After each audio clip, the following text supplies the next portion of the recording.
Hi mini vlog பார்க்கலாமா? இன்றைக்கி ஈவினிங்காக தான் vlog எடுக்க ஆரம்பித்தேன்.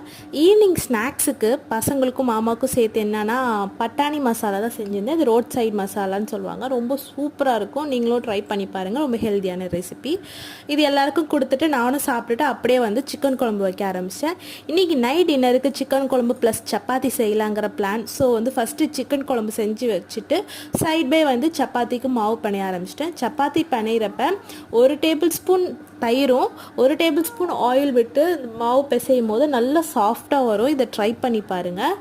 மாவை நல்லா பிசைஞ்சு எடுத்து வச்சு ஒரு 10 மினிட்ஸ் கழித்து திரும்பி நல்லா ப்ரெஷர் கொடுத்து பிசைஞ்சோன்னா சூப்பர் சாஃப்டாக சப்பாத்தி மாவு ரெடி ஆகிடும். இப்போ வந்து எடுத்து அப்படியே வளர்த்து நம்ம தோசைக்கல் எடுத்து சுட்டுடலாம். நான் சிக்கன் குழம்பு முடிச்சதுக்கப்புறம் தான் இந்த வேலையை செய்ய ஆரம்பித்தேன். அதுக்கப்புறம் நைட் டின்னருக்கு வந்து சப்பாத்தி சிக்கன் குழம்பு சாப்பிட்டுட்டு வேட்டையன் மூவியோட இந்த டேவை கம்ப்ளீட் பண்ணுறோம். நெக்ஸ்ட் vlogல சந்திக்கலாம். பாய்.